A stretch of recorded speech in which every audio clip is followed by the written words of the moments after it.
Alhamdulillah alladzi 'allama al-insana ma lam ya'lam.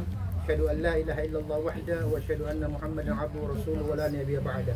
Allahumma shalli wa sallim ala sayyidina Muhammadin wa alihi washabihi wa barik wa sallim. Amma ba'du. Allahumma rzuqna fahman nabiyyin wa hifdzal mursalin wa ilhamal malaikatil muqarrabin. Rabbi shrah li sadri wa yassir li amri wa hlul 'uqdatam min lisani yafqahu qawli. Rabbi saddid lisani wa hdi qalbi bi haqqi sayyidina Muhammadin sallallahu alaihi wasallam. Allahumma zidni 'ilman nafi'an warzuqna fahman wasi'an ya arhamar rahimin ya sami'ad du'a. Amma ba'd. Ibu-ibu jamaah majlis Tanwirul Qulub Asbabul Khairat yang saya muliakan dirahmati Allah. Pada malam hari ini saya membawa materi tentang al-ilmu. Apa itu ilmu? Yang bersumber dari kitab Ihya Ulumuddin, karya monumental dari Al-Imam Al-Ghazali rahimahullah. Akhir-akhir ini kita sering mendengar kata ilmu. Jadi ilmu dari sisi pembahagiannya itu ada dua. Secara umum, ada ilmu duniawi, ada ilmu duniawi wa ukhrawi. Jadi dua ya. Yang pertama ilmu duniawi, yang kedua ilmu duniawi wa ukhrawi. Ilmu duniawi seperti apa contohnya? Seperti ilmu-ilmu alam ya. Alam. Kedokteran, teknik, fisika, kimia dan sebagainya. Ini adalah ilmu-ilmu duniawi yang dipakai hidup di dunia. Yang kedua ada yang disebut dengan ilmu ukhrawi, duniawi dan ukhrawi. Ilmu dunia yang dipelajari tapi berdampak kepada akhirat. Contoh apa? Ilmu tentang zakat. Itu kan ilmu dunia. Apa hukumnya orang zakat? Kalau dia upaya begini berapa persen zakatnya? Kalau dia usaha begini berapa persen sedekahnya dan sebagainya. Ini kan menyangkut dunia duniawi, tapi dampaknya akhirat. Di akhirat. Jadi paham? Iya, iya. Ada lagi gabungan antara akhirat dan duniawi, seperti ibadah umrah dan haji. Umrah haji pakai uang tidak? Pakai. Waktu sudah pelaksanaan di sana, tawaf pakai doi tidak? Selagi sehat. Kalau yang kurang sehat, bayar. Orang tolak, roda. Kita paham ini? Jadi gabungan antara duniawi dan ukhrawi. Nah, oleh Imam Al-Ghazali, mari kita lihat fadilatul ilmi, keutamaan ilmu. Syahidallah annahu la ilaha illallah, syahidallah annahu la ilaha illa huwa wal malaika wa ulul ilmi qa'iman bil qisti. Allah bersaksi bahwasanya tidak ada Tuhan kecuali Dia. Dia siapa itu? Allah. Selain Allah, siapa lagi yang meyakini bahwa Allah itu adalah Tuhan? Wal malaika, kata Allah. Jadi Allah bersaksi atas dirinya bahwa aku ini adalah Tuhan. Dan malaikat juga bersaksi bahwa Allah itu adalah Tuhan. Selain dua ini ada satu lagi. Apa itu? Wa ulul ilmi, orang yang punya ilmu. Hanya orang yang berilmu lah yang tahu Tuhan itu ada. Walaupun dengan bahasa yang berbeda-beda. Seorang ilmuwan ketika dia meneliti suatu penelitian dengan berbagai upaya, usaha dan biaya yang begitu tinggi, pada akhirnya dia akan mendapatkan jawaban satu. Siapa yang menciptakan ini semua? Berarti dia mencari sesuatu yang menciptakan. Tapi dia belum tahu siapa yang menciptakan itu. Nanti turun agama, baru agama kasih tahu. Dialah Allah, khaliqas samawati wal ardi, menciptakan langit dan bumi. Selain orang berilmu, ada lagi yang mengakui bahwa Allah itu Tuhan? Ada? Tidak. Selain orang berilmu, tidak ada yang mengatakan bahwa Allah itu Tuhan, termasuk orang beriman. Kenapa termasuk orang beriman tidak mengetahui bahwa Allah itu adalah Tuhan? Karena iman butuh ilmu. Bagaimana Anda mau beriman kalau Anda tidak tahu apa itu arti iman dan bagaimana cara beriman kalau tidak melalui ilmu? Jadi tidak benar orang mengatakan iman tanpa ilmu itu sah. Tapi ilmu tanpa iman juga tidak ada wujudnya. Jadi dua-dua ini harus ada. Berikut. Orang berilmu, nah ini orang berilmu. Ketika dia amalkan ilmunya, ya, maka berubah. Berubah itu. Yang tadi kan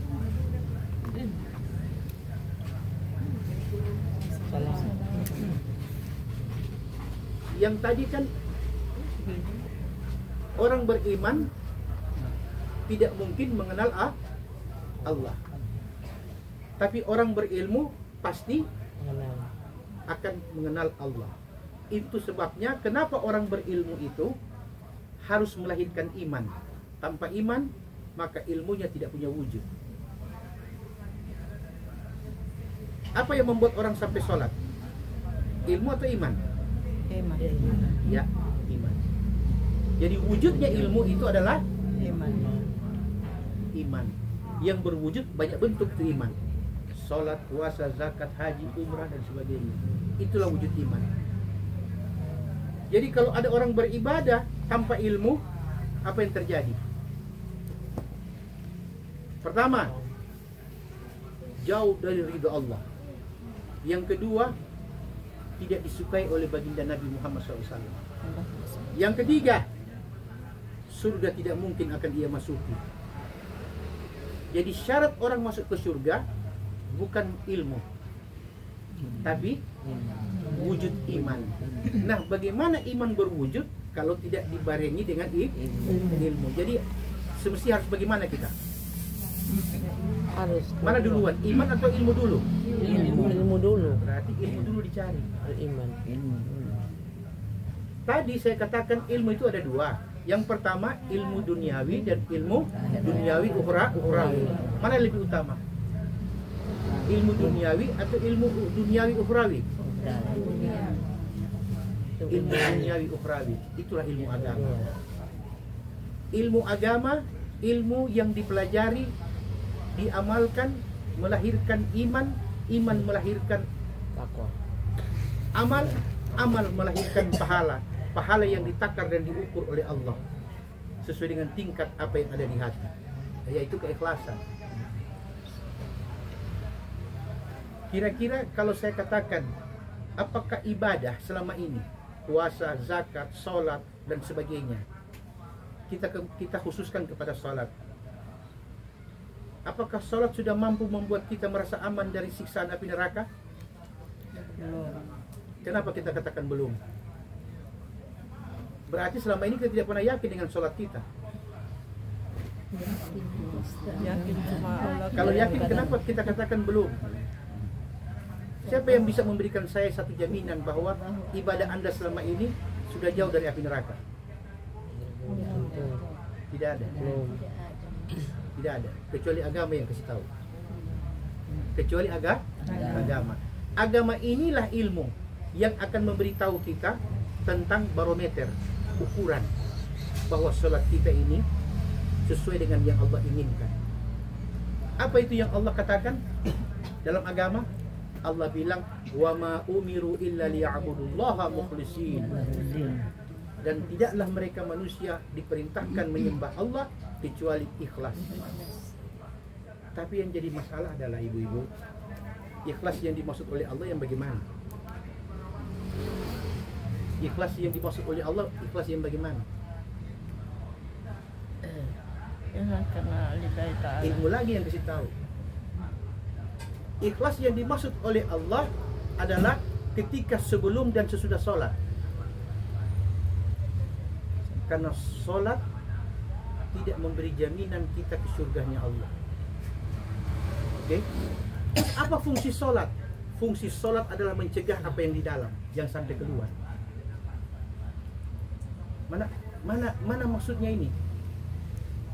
Ibu-ibu ada sifat emosi tidak? Ada. Manusia. Ada sifat iri tidak?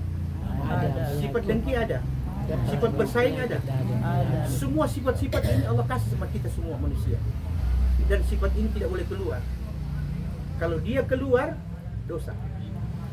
Maka inna salata tanha anil fahsya'i wal munkar. Salat itu mencegah itu barang-barang jangan sampai dia keluar. Karena kalau mau kasih hilang setengah mati. Karena itu bawaan folder. Kecuali ganti software. Buang semua untuk dia program-program, berarti mati. Satu-satunya yang bisa melakukan ini, kasih keluar yang jelek-jelek ini cuma satu ilmu, namanya ilmu tasawuf. Hanya ilmu tasawuf lah yang tahu caranya kasih keluar itu sifat dengki, iri, hasud dan sebagainya.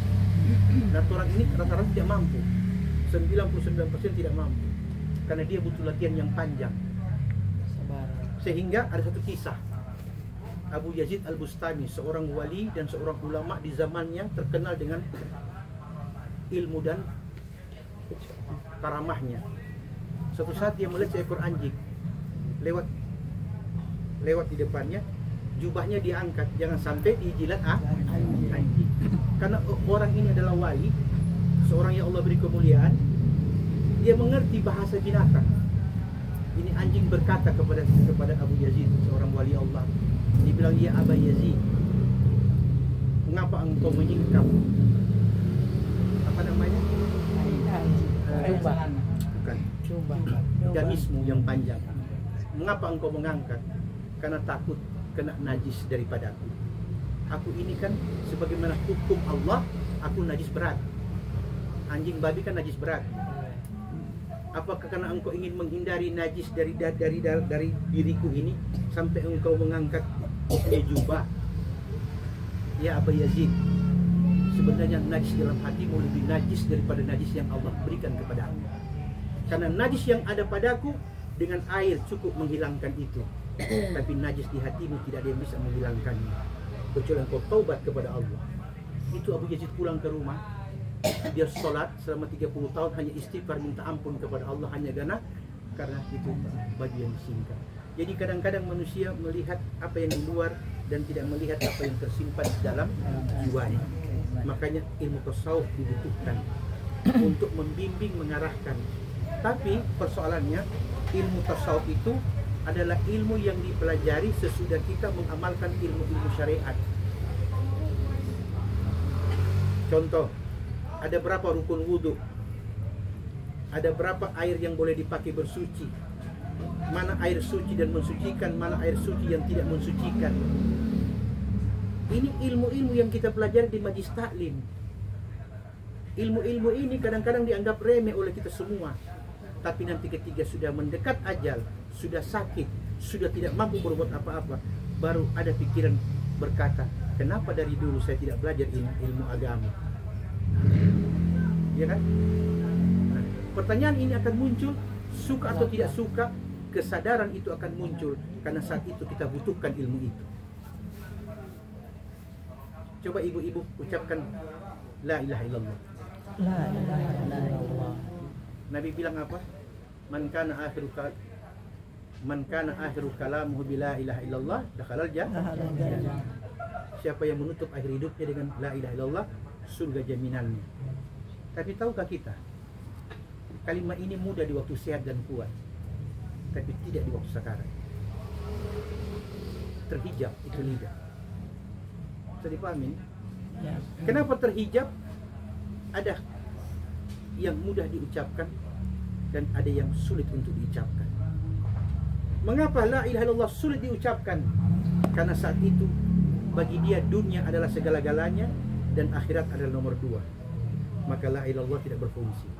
Itu diajarkan dalam kitab-kitab para ulama. Oleh sebab itu, carilah dunia dan cintailah akhirat. Itu yang benar. Carilah dunia dan cintai akhirat. Berarti tidak ada yang perlu ditinggalkan. Yang adalah mengimbangi. Nah, oleh sebab itu, saya kadang-kadang berpikir, mengapa ada majlis-majlis ilmu ditinggalkan? Tapi majlis-majlis arisan, majlis-majlis seragam begitu ramai didatangi dan dikunjungi oleh berbagai orang. Apakah dunia tidak pernah habis di dunia ini? Apakah dunia ini harus dikejar dengan kemewahan dan persaingan? Dan kita yakin bahwa kita tidak akan pernah meninggalkan dunia ini untuk selama-lamanya. Kalau itu yang ada di hati kita, maka kita berlindung kepada Allah Subhanahu wa taala, sebagaimana Nabi berkata, "Na'udzubillahi min ilmin la yanfa'," kata Nabi. Kita berlindung kepada Allah daripada ilmu yang tidak bermanfaat. Apa itu ilmu yang tidak bermanfaat? Kita tahu itu fadilah, keutamaan majlis ilmu. Tapi di majlis ilmu jadi majlis yang dinomor sekiankan. Makanya kadang-kadang saya sering berkata di beberapa tempat, kalau mau bikin arisan jangan bilang majlis, karena majlis itu tempat orang duduk cari ilmu. Tapi kalau tempat duduk cari doi, ganti DP nama. DP nama diganti sesuai dengan kebutuhan lah. Rukun fulus kah atau apa namanya, yang penting jangan gunakan majlis. Gitu. Tapi memang hal ini sudah menjadi satu hal yang sudah menjadi fenomena. Sebab Nabi mengatakan begini dalam sebuah sabdanya. Nabi mengatakan, la ya'tiyanna 'alan nasi zamanun yafirruna la ya'tiyanna 'alan nas yafirruna min ulama'ihim kama yafirru ghanam min dhi'bi. Di akhir zaman nanti, kata Nabi, kalian akan lihat manusia berlomba-lomba meninggalkan ulama-ulamanya, sebagaimana kalian melihat seekor serigala, seekor kambing meninggalkan seekor serigala. Kenapa demikian? Akhir zaman, kata Nabi, ilmu akan diangkat oleh Allah, tidak dengan mengangkat satu-satu, tidak. Nabi bilang, innallaha la yabidul ilma intizan min ibadih, walakin yantazil ilma bidabdil ulama hatta lam yuka'aliman. Sesungguhnya Allah akan cabut ilmu agama dari muka bumi ini, tidak sekaligus cabut, tapi Allah akan mulai matikan satu demi satu ulama-ulama, sehingga kau dapati suatu saat nanti tidak lagi satupun orang berilmu lagi yang tertinggal di daerah itu. Saat itulah, kata Nabi, ittakhadan nas ru'asa juhala. Manusia mulai mengangkat pemimpin-pemimpin agama yang tidak tahu agama. Kemudian fasu'ilu, umat mulai minta fatwa kepada orang-orang yang tidak punya ilmu. Wa aftu bighairi ilmin, orang-orang yang tidak punya ilmu mulai memberi fatwa tanpa dasar ilmu. Apa kata Nabi? Dhalla wa dhallu, dia sudah sesat, dia menyesatkan banyak orang. Jadi akhir zaman kita lihat bukti yang paling nyata. Pondok pesantren menjamur di mana-mana, madrasah ribuan dibangun di mana-mana. Tapi setiap tahun para mubalik hanya muncul satu saja. Bila ada mubalik yang wafat, maka lama lagi baru akan muncul mubalik yang sebanding atau lebih dari itu. Karena memang ilmu agama Allah angkat dengan mematikan para ulama-ulama, kemudian para kiai, para ustadz-ustadznya. Dengan wafatnya mereka, maka kata Nabi mengatakan, tidak satu musibah dan petaka yang datang pada suatu kaum kecuali tidak ada lagi ilmu agama yang dibawa oleh kaum itu sendiri. Maka beruntunglah kita semua diberi kesempatan oleh Allah berkumpul di majlis yang sederhana ini, tidak mengabaikan majlis, karena kita percaya dan yakin majlis tidak membuat kita kaya, majlis tidak menjadikan kita harta, tapi insya Allah majlis akan memberikan kita petunjuk-petunjuk bagaimana memperoleh sesuatu yang baik yang diridhai oleh Allah, dan kita akan memperoleh akhir kehidupan yang husnul khatimah. Bisa dipaham? Ada pertanyaan? Baik, kita lanjut. Kalau Rasulullah SAW, Imam Ghazali mengatakan, Nabi berkata, man yuridillah bihi khairan yufaqihu fid din wa yulhimuhu rusydah. Barang siapa yang Allah kehendaki kebaikan, maka Allah beri dia pemahaman tentang agama. Kalau dia sudah paham itu agama, wa yulhimuhu rusydah, baru kemudian Allah beri dia petunjuk.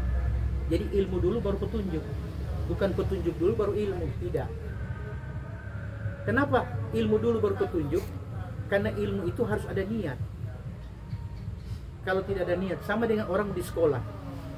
Kita ke sekolah itu tujuan kita untuk apa? Cari ilmu. Tapi rata-rata cari ijazah. Karena terbukti setiap tahun hanya 1-2 orang yang menguasai disiplin ilmu. Itu menunjukkan setiap pagi dia pergi ke sekolah, niatnya yang penting selesai. Kan begitu. Nah, oleh sebab itu ilmu dulu baru petunjuk. Maksudnya begini. Dari mana ibu-ibu tahu bahwa begini cara sholat? Pelajari. Bagaimana caranya? Buat ilmu. Ya, dari ilmu liar. Belajar. Ilmu liar, bukan ilmu belajar. Dia papa sambayang, mama sambayang, tete sambayang, nenek sambayang, begini. Tapi belum tahu apa itu takbir, apa itu iftitah, apa dia belum. Baru pakai ilmu itu sebabnya Nabi bilang 1400 tahun yang lalu, apa Nabi bilang? Sallu kama ra'aitumuni usalli. Lihatlah bagaimana aku sholat, begitu pula kalian sholat. Yang lihat Nabi sholat sahabat. Yang lihat sahabat sholat tabi'in. Yang lihat tabi'in sholat tabi'in. Yang lihat tabi'in sholat para ulama. Yang lihat ulama sholat murid-muridnya. Begitu berketerusan sampai kepada kakek dan nenek kita dan orang tua kita. Jadi sholat adalah ilmu liar. Ilmu liar. Coba tanya orang-orang yang sembahyang tarawih nanti di bulan Ramadan, kalau orang ada hafal semua itu doa waktu sembahyang? Tidak. Tapi kan belum tahu bagaimana takbir, bagaimana ruku. Karena semua pakai ilmu liar. Apakah sholat begini sah? Coba jawab. Apakah sholat begini sah? Cuma sholat dengan ilmu liar? Tidak. Tambah. Itu sebabnya Nabi katakan, utlubil ilma, carilah kalian ilmu itu. Talabul ilmi faridatun ala kulli muslim wa muslimah. Mencari, mengetahui ilmu itu wajib hukumnya bagi setiap muslim laki-laki dan perempuan, sebagaimana wajibnya sholat dan ibadah kalian. Oke. Kenapa mencari ilmu itu wajib seperti sholat? Kenapa?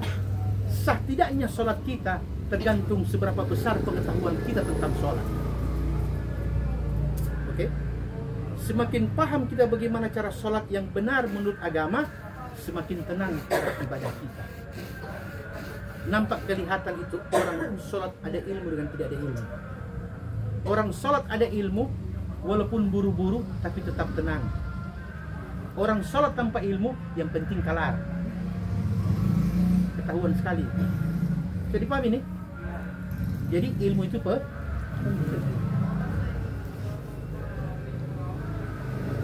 bagaimana tanda-tandanya bahwa ilmu itu bermanfaat bagi kita? Apakah nanti sudah sampai tingkat ulama? Tidak. Jangan salah paham. Kalau ilmu yang ibu-ibu tahu, misalnya ilmu sholat, ibu-ibu sudah tahu dari takbiratul ihram sampai salam. Ternyata pengetahuan yang ibu-ibu ketahui ini sempurna. Nah, mau tahu bahwa ibu-ibu ini yang dimaksud oleh ayat innama yakhsyallaha min ibadihi al-ulama, sesungguhnya yang takut kepada Allah itu dari kalangan orang-orang berilmu. Berarti ibu-ibu rasakan, ibu-ibu punya sholat dari takbir sampai salam, terasa itu ada perasaan takut kepada Allah. Itu menunjukkan bahwa ibu-ibu termasuk orang-orang yang berilmu tentang sholat di hadapan Allah Subhanahu wa Ta'ala. Bisa paham? Ada pertanyaan?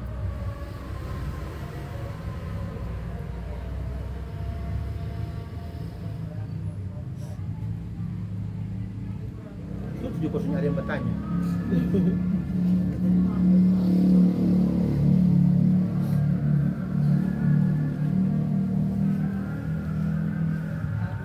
Tapi Ustadz, pertanyaannya Ustadz, yang jadi pertanyaan sekarang ini kan, orang ini kan setua-tua. Apa orang mau belajar sampai jadi ulama? Tidak perlu. Tidak perlu. Allah tidak akan menuntut apa yang belum kita ketahui.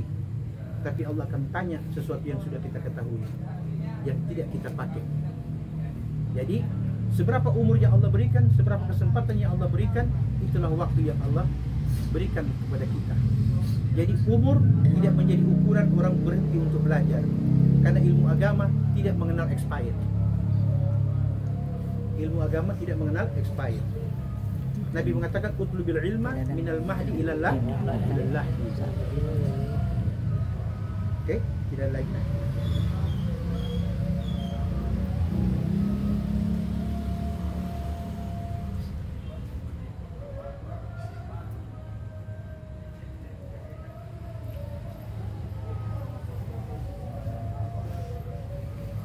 Kemudian saya tutup di sini ada satu hadis yang ceritakan setiap hari dengan malaikat yang tidak sama. Nabi katakan setiap matahari terbit sampai matahari terbit lagi, sampai fajar menyingsing lagi, ada sekelompok malaikat yang ketika dia berlalu tidak akan kembali sampai hari kiamat kecuali malaikat baru yang ganti setiap hari. Ini malaikat, kata Nabi, dia bentangkan dia punya sayap. Seandainya kalian bisa melihat, kata Nabi, kau lihat sayap malaikat ini akan mampu menutup ufuk timur dan barat, saking besar. Mereka punya tugas ini seumur malaikat cuma satu kali, tidak akan terjadi dua kali itu pekerjaan. Hanya apa? Hanya untuk melewat di muka bumi mau cari majlis ilmu. Jadi kalau ada majlis ilmu seperti kita ini sekarang, itu kata Nabi, itu malaikat dia bentangkan dia punya sayap begitu. Apakah dia membentangkan? Dalam hadis dikatakan tidak. Dia memintakan ampun kepada Allah orang yang hadir di majlis itu. Dan ketika dia naik di kehadiran Allah, ditanya oleh Allah, apa yang sudah kau lakukan? Dia membawa berita tentang bahwa di hari ini tanggal sekian saya dapati ada satu majlis ilmu. Maka Allah katakan, saksikanlah, aku telah mengampuni semua yang hadir di majlis itu. Tapi ada satu malaikat yang datang kemudian berkata, ya Rabb, Tuhan, ini Nabi bilang, Tuhan, ada satu orang yang dia hadir, tapi dia ada niat untuk belajar ilmu. Cuma dia ada hajat pada orang yang ada ikut majlis. Dia ada perlu dong, ubah tagih atau ubah apa? Dia hadir, Dia duduk. jadi dia tidak ada niat. Kemudian Nabi mengatakan, kalau Allah Azza wa Jal, Allah berkata, demi kemuliaan majlis, dia pun termasuk yang kuberi ampunan. Masya Allah. Itu baru berkah ilmu, belum manfaat ilmu. Jadi paham? Baik, demikianlah. Tidak ada pertanyaan, kita cukupkan dari sini. Wallahu musta'an. Assalamualaikum warahmatullahi wabarakatuh. Waalaikumsalam.